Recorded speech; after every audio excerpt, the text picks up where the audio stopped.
This module is about software development, and this is sort of the vanilla software development lecture. We're going to keep it real short. We're going to look at some different models, some of which you'll be familiar with, maybe all of which you're familiar with, but just we have to do this because so much of what we do in modeling and simulation is software. It just is. It's very IT based. It's why we focused on IT so much in this course.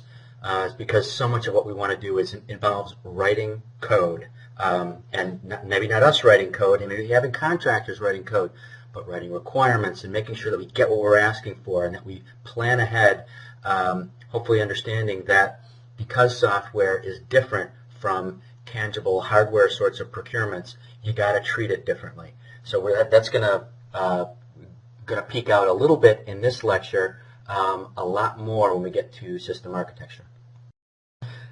The system development life cycle is typically divided into 7 phases. You'll have the initiation phase where there's an opportunity to add, improve, correct a system. There's planning, the most critical step in completing development, acquisition, and maintenance projects. You want to be very careful to coordinate activities and manage project risks effectively at this point. Then there's design. You want to convert information, functional and network requirements. You want to do UML diagrams and things like that so you thoroughly understand. It's not vague at this point. You want to use prototypes if you can. When you get to development, I like to think that when you get to development, you should have somebody fresh out of school who has nothing but coding skills, not design skills, but coding skills, who can do exactly what you just told them to do. You don't want those people making design decisions. You want them developing what has been designed. So that's sort of something you can think about for what you want to come out of the design phase. Then testing. Once it's been developed, I have to assure that the accuracy of the code. We talked about IA earlier. Information assurance tests are going to come in here, and then finally, you think, well, isn't implementation and development the same thing? They're not. Development is writing the code and then testing it. Implementing is actually deploying it, getting it out there, having real people use it because it's thoroughly been tested. And then you want to maintain it throughout its life cycle. There's really, some people would say there's lots and lots of different software development models. I'm going to really talk about only 3 here today. Almost everybody has heard of the waterfall model, and it's simple, but it has some baggage. It has some clear limitations. What really replaced it mostly was the spiral model, which has some definite advantages, and we're hearing more about this V model. So we'll look at them. You'll see that the very same parts. We just talked about all the 7 phases. The 7 phases are going to be present in all 3 of these. They're going to be present in any model that you're going to see. What we're not going to talk about today that might be relevant to you would be like extreme development models or agile development models, which there's some interesting characteristics of those as well. And they're not necessarily mutually, I don't put those in here because they're not really mutually exclusive to these models. You could do an agile development model and try and implement it in a spiral, for example. So the waterfall, you look at the different pieces here, and it's waterfall because everything is trickled down.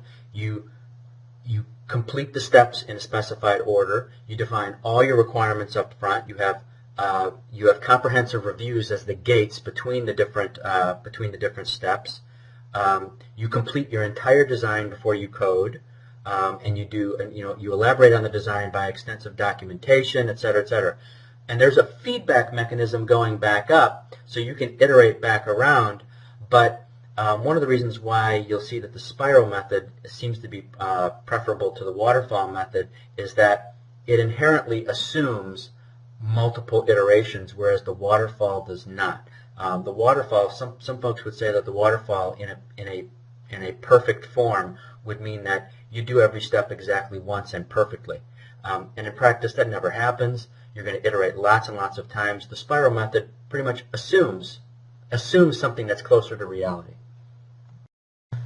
So here's the spiral method, and you can see different words here, but the gist of it is that you've got all the same phases. All the things that you saw on the steps on the waterfall are sort of now in pie slices on the radials in the spiral.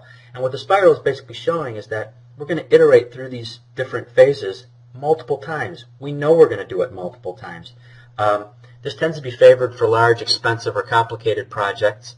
And one of the other things that you'll find, the reason why government programs really prefer something like a spiral, is that since we tend to have development teams that are disparate, so you'll have different companies, you'll have primes and subs, you'll have government organizations participating along with private sector and industry, and you got an integrator who's got to pull all this stuff together. The spiral allows you to have insertion points. So you'll say, at this point on the spiral is where I accept insertions of new pieces from all of my performers. So if I'm at the Naval Postgraduate School and I'm one of the performers on this big software program, when you get to the insertion point and I've got a cool thing that I got from a student thesis that I'm going to insert into the program here, that's my point. I stick it in there. If I miss that wicket, I don't get an opportunity to put it into the system until an entire iteration comes back around, and now we're back to the insertion again, and now I can put it in. So you don't just take things haphazardly whenever you want to. There's an actual point in here for technology insertion. And the last one I'm going to show you here is the V model, which arguably is competing with the spiral model as a preferable way of doing software development. You loosely think of this in terms of definition down the left side of the V, implementation across the bottom, test and evaluation on the vertical going back up. And you'll notice all the feedback loops going back and forth. So as you're doing test cases, you're kicking back across from test and evaluation back into steps like architectural design, detail design, design specification documents, etc., etc.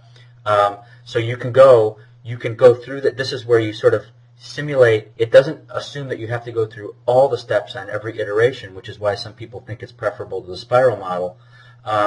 It allows you to go directly from an integration test back into whatever step you want to go into over on the definition side, because you just realize that something you thought was defined isn't as defined as well as you should be. You're going to clean it up. You're going to go back down into implementation, fix it, test it again.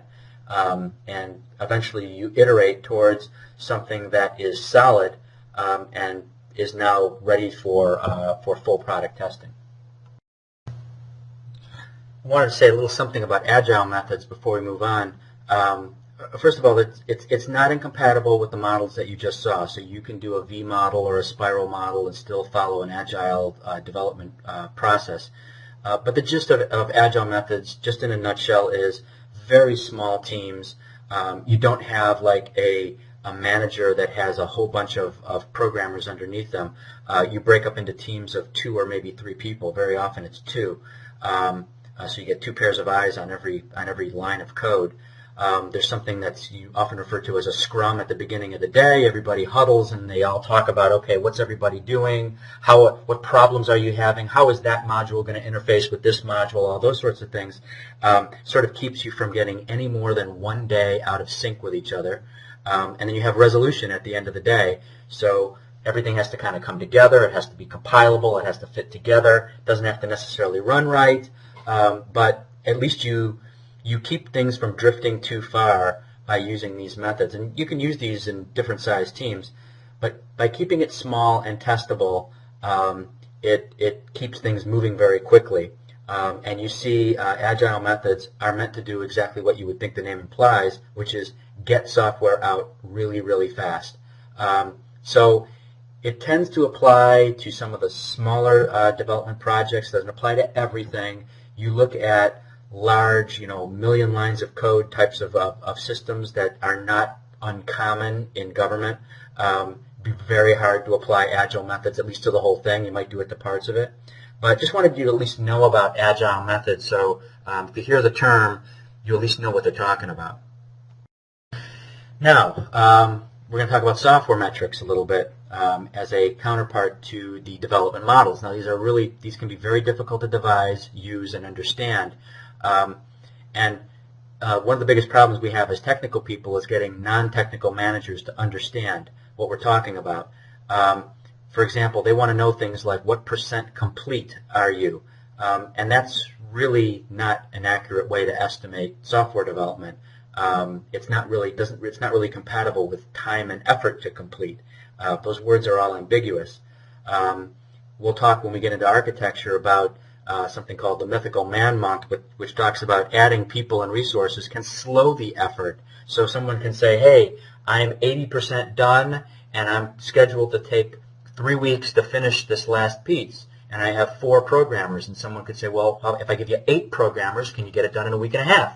And the answer is most often, no. Not only will I not get it done in a week and a half, it's now going to take me 7 weeks or 8 weeks to get this thing done. So adding resources can slow the process. That's been documented time and time again. But the goals of requirements are to monitor, the goals of metrics are to monitor requirements, to predict what development resources you're going to need, how many computers you're going to need, how many programmers you're going to need, how many testers you're going to need, track progress, because management does want to know how we're doing and when are we going to expect something to be done, and to understand the maintenance and supportability costs which are going to follow the development process. Now when you think about how to use metrics, whatever you decide, they got to be understandable, so normal people can know what you're talking about. Don't use some crazy equation that nobody can figure out how that equation matters to anybody. They should be economical, that is based back in dollars in some way. You should test them out. They should be timely, so you can do them on a regular basis. You should give incentives for process improvement, how you can do things better, and you might want to use them at multiple levels. Now, of course, the big question: what should I even be measuring? Quality is a tough one to measure, but size isn't. Lines of code has been used for years and years as a software metric. It is a notoriously bad metric because it encourages bad programming techniques. God forbid you should give programmers an incentive, a productivity incentive based on lines of code. You basically just told them to be very inefficient and take 5 lines of code to do anything a normal person would do in 1. Complexity, there are complexity measures for software. We can look at how complex the inner workings are between one module and another. How many entry points are there? You'll hear something called function points. That is the actual like methods in a class would be an example of function points. You might measure the requirements. You might measure the level of effort going into this. Maybe productivity as a factor of how much of these other things you're getting out for how much you're putting in. Cost is an obvious one. Schedule is an obvious one. How much scrap and rework are you doing? That's a good one that people don't think about. And then what about support? So here's some samples that you might just want to think about. They obviously don't apply to everything, but when you think about cost, plan versus actual, you can look at schedule, delivery dates, your percentage of how often are you on time, size we already talked about, the requirements, the total features that you're going to be delivering, the number of changes that you have to deal with. That's something will come up when we talk about architecture. We'll talk about that. No software product is what it is in the end, what it was intended to be at the beginning. So it's being modified as it's being developed. That's a problem because as the requirements change, you are adding complexity in the actual development of the product, which can actually push off the delivery date, which should actually push off the delivery date. So that's something we'll talk about in more detail later. There's tests. There's defects, right? The cost to fix, how many bugs are you coming across, the severity, how much workaround you have to do to what those bugs actually are. These are all things that you could be measuring. There's actually 3 types of software metrics. Management metrics that pretty much only managers care about. There's quality metrics. There's process metrics. Now, management metrics might fall into these categories where you're talking about indicators of progress against what the plan originally was. Impacts of change on the product process drivers, so looking at software requirements volatility, that is the volatility of software requirements on the implementation. the personnel status. These are all things that might be important to you at a management level. I'm thinking about quality metrics, software product attributes that impact the performance, user satisfaction. Does your customer like your product?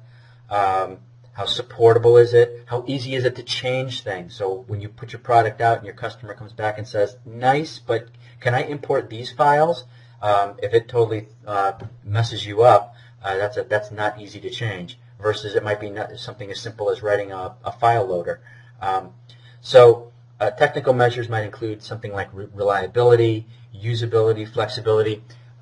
You do understand that there's an entire field called software engineering that lives on this stuff. This is what that is an entire field of engineering, sort of a mix of engineering and computer science that talk about metrics and processes. So there's an entire field that's behind this. So I'm just giving you, again, a very, very high-level look at what exists that you can lean on, and don't feel like you're out on a limb. Oh, I have to come up with metrics for my program. What on earth will I use? It's been thought of before. There's a lot of precedent that you can rely on. And then, of course, there's the process metrics where we talk about software development management, the software engineering techniques you're using, the quality assurance process, and then we're going to talk a little bit about post-deployment software support. A few cautions on metrics. First of all, they're really indicators. They're not absolutes. No metric is going to give you such complete visibility into your software development project that you're going to know exactly where you're at and what the problems are and what you need to do to fix them. That's why we have lots of different metrics along the way. Be smart, have a plan, measure lots of things, but know what they're measuring. And the metrics are only as good as the data generated, which you got to be careful about when you apply these, because if your development team feels like they're spending lots of time producing data for you to manage them and not spending that time actually writing code and building your product, that's not going to go well for you. It's all got to be understandable, both to you, to your customer, and to the team that's developing, that's producing it. And metrics can't predict everything. You have direct comparison of programs should be avoided. So when you say, oh, I use this metric on my last project, I'm going to use it on this project, that may or may not be a good idea. Use your head, think it through. And of course, we already talked about this. Don't use a single metric. Now this should look familiar to you. Think about that top bar that says concept, requirements, design and code, accept and install, and operational. Gee, that looks an awful lot like the acquisition cycle. Not exactly all those words that we used, but some of them. And if we crack open the operational piece, we've got a life cycle of its own. You've got the initial launch. You've got the growth of the product. That is the adoption of the product into your market. And we're government, so I'm not saying that we're selling things, but when we produce a training system for the Marine Corps, there's a point of time in which the Marine Corps is getting used to it. We're getting it out there. We're training people up. They're starting to use it. Then there's maturity as it becomes a regular piece of what people use, and then there's a decline at the end as it's being displaced by the next cool thing that's gonna happen. So you should be used to this because we've been talking about this exact same cycle in lots of different modules in this course. Post-deployment software maintenance is what happens after you've done the whole development, and now this thing is out there, but you got to maintain it. So usually refer to this as just software maintenance. Some people might say software redevelopment. Here's the key here, what I want to get through to you, is that in some cases, as much as 60 to 80% of a program's software cost actually falls into this piece, which means that somewhere between 20 and 40% of your resources, of your overall resources in the entire life cycle of your program, actually went into the design and implementation of the product. The rest of it is all in the tail. Now, that's interesting for the simple reason that this is where your legacy systems come from. Because what happens if you're the program manager and you end up out in the field managing this thing, and 60 to 80% of your annual budget is going into supporting the tail of these systems. And at the very same time, you're being pressured to replace it. How in the world are you going to replace this system when so much of your money is going into supporting the old thing when you really want to put that money into the new thing? So that topic is going to come up again when we talk about architecture and being smart about how we architect systems by cutting big things into little things, because we raise our probability of success and we give ourselves a chance at being able to deal with this legacy problem. So it's critical to successful post-deployment software maintenance. Determine the lifecycle support strategy early. Figure out what type of maintenance and support you're actually going to be able to support, you're going to be able to supply, given whatever resources you happen to have. So it's have a plan, execute the plan, modify the plan as you need to, but your goal is you want to get that 60 to 80% as low as you possibly can. That's your goal. And if you think about it up front, you can get it down pretty low. You don't have to spend that much money on the back end. And we're going to wrap up this module by just pointing you to some DoD standards. Lots of standards in software, software quality, software development. There's MIL standards, there's IEEE standards, which I'll show you next. Here's the IEEE standards. Remember what I said before. We're falling into the category here of software engineering, which is a discipline of its own. It's big. It's got a history. There's a lot there. You're not out on an island. There's lots of people that you can bring into your organization to help you with this. So you want to establish a common framework for your software life cycle processes. You'll get good at it. If you're going to be working in software, you are going to get good at this. You're going to find out what works and what doesn't. You'll be able to set up the metrics up front, and you'll have good processes, and you'll know which approach is best for which size project and what the characteristics of a software project are that require you to change your strategy. And that's all we're going to say about software development for the time being, but we are going to come back and touch on some of these topics again when we get to software architecture.